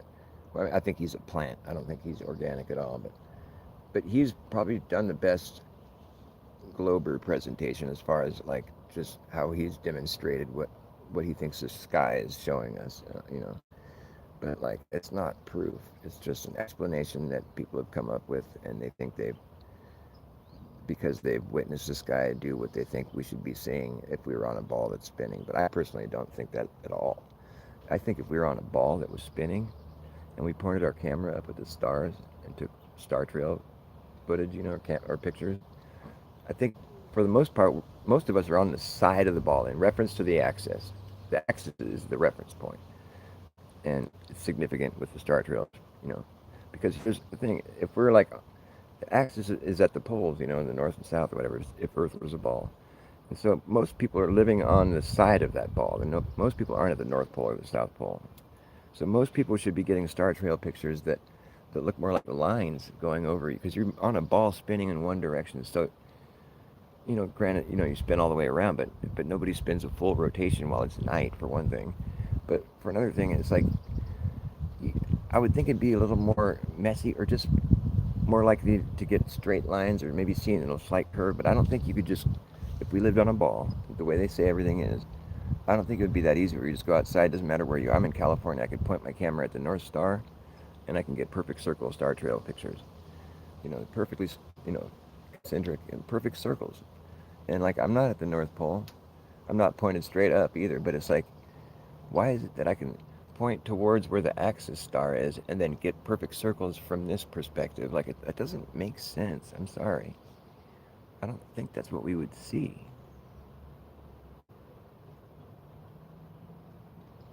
And especially at the equator, it's like where we see the star trails diverge away from each other, one going to the South Pole and others going to the North Pole. There's a divergence from the star trail pics I've seen, where you can see the star trails diverge away from each other. They're going different directions at the equator if you take a star trail picture. So explain to me how you can be on a ball spinning in one direction, looking up at lights that are in the sky, leaving trails because you're spinning, and those trails are diverging in two different directions away from each other while you're spinning one direction. How are you witnessing lights diverging in two different directions while you're spinning in one direction, standing in one spot, looking up at the sky? I'm sorry, that's never going to make sense to me. I don't think that'll ever. The only way you could maybe make me think that could possibly be true is if we could actually, somehow simulate that with a physical experiment. I don't want to do it on computer. I'm talking about going to a big darkened room, right? And put a huge ball on a spigot or something you can turn, whatever, and then put little LED lights all over every wall, ceiling, and floor. Put the ball in the middle of the room. It's all darkened in the room. There's all there is all these hundreds of little LED lights all over the place, all over the floor, the ceiling, the walls, and then that's it. Just little teeny lights, And then you put your camera on the median of the ball, facing away from the ball, facing out from the ball, like what would otherwise be up in the sky. And you're on the median of the ball with your camera facing up, and then you open the shutter or whatever, do those, and then try to simulate the rotation of the Earth, somewhat how it's supposed to be, just for the course of one night. It shouldn't be that hard to get a good simulation of what that spin would be like, and then leave the shutter open and see if you end up with anything that resembles what we get when we take star trails from the equator. I don't think you're going to get trails that diverge away from each other. I don't think that's possible, because you're spinning in one direction. So the lights that you see trailing should be trailing in one direction. They shouldn't be diverging away from each other. That doesn't check out, dude. I don't know. What do you think? Oh, it's buffering. Oh, nobody can hear anything I'm saying? Oh, brother. Well, maybe I'll end it. Is anybody hearing me right now? Can you hear me, Jen? You there? Did you miss everything I just said?